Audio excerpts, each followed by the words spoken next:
Hey everyone, and welcome to this Google-like question called Backspaces. Now, this is a sort of simple question. You'll probably see it on online tests, and the premise of the question is, given a string with brackets in it that denote backspaces, output the final string.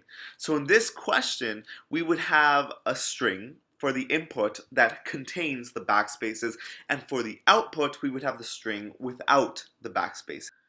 So as you can see here in this little example, the way it works is you have A, then a backspace, B, then a backspace, and then C. So our output should be C. Now you could almost look at this like you're typing. If I have A and I backspace it out, I'm now going to have nothing. If I have B and then I backspace it out, I'm going to have nothing. And if I have C and that's the end of it, the thing that I will be left with is just C. Now, you should note that the question won't give you a backspace at the very starting of the string, because if you have nothing written, backspacing won't actually do anything.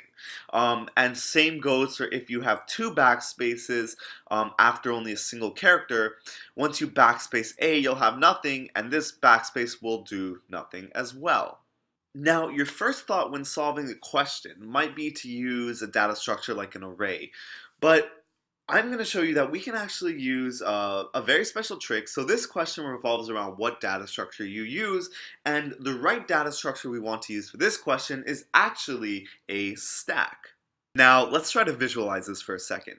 Let's say we're given this input A backspace B backspace C.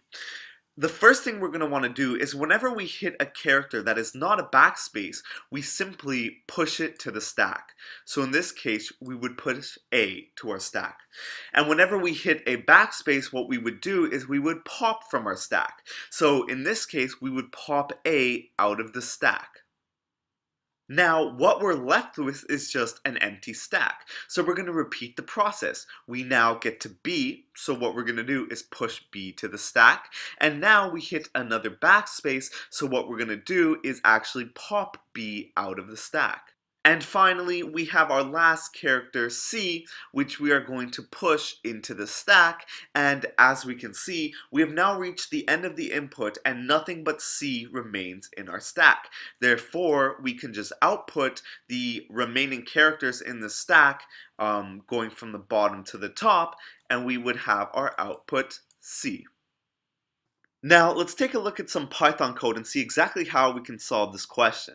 As you can see here, we've defined a function called backspace, and we're taking in our input string, which in our example is just A backspace B backspace C. So the first thing we're going to want to do is initiate an empty stack, or in Python, you can just do this with a list. Now, like we talked about before, that would just create our stack, which we need in order to insert all the elements in. Now, the next thing we want to do is we want to for each through every single character within our input string. Basically, what this is doing is simply going character by character by character through this entire string. And the first thing we want to do is we want to check whether or not that character is a backspace or not. Now, in the case that it's not, what we want to do is append that character to our stack. So in the first example, we would append the A. And if the character is a backspace, what we want to do is actually pop it out of our stack, as we discussed before. So this entire loop will do the exact algorithm we previously talked about, and it will get rid of all the elements that you don't want in your stack. The only thing left to do, once all the characters have been iterated through, is simply print out the stack from the ground up, which we can simply do with this join statement. Now, this code is complete and it will actually print out the remaining string from the ground up. Now we should talk about our big O complexity. So even though this question is likely to be on your online interview, if you make it to this next round, what they might do is call you up and actually ask you to explain the code you've written. And what they might do from there is ask you the time complexity and the space complexity of your solution. So let's take a look at our current solution. We know that there are approximately n elements in every single input. And we have a for loop that goes directly through all n elements. elements, which means worst case scenario, our time is going to be big O of n. Now, when it comes to space complexity, we can see that in the worst case scenario, our input might just be A, B, C.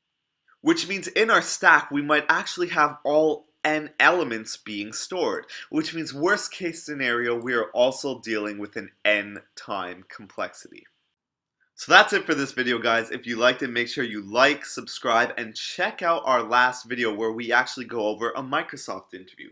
Also, if you're currently a student and you're looking to be a better coder, get more interviews, ace the interviews you get, and actually get access to a community of software engineers, go to theforge.ca and sign up today. We have a nice community going on where every week we're going to do mock interviews, we're going to do live streams, we're going to, post projects that you can put on your resume. So check it out, and thanks for watching, guys.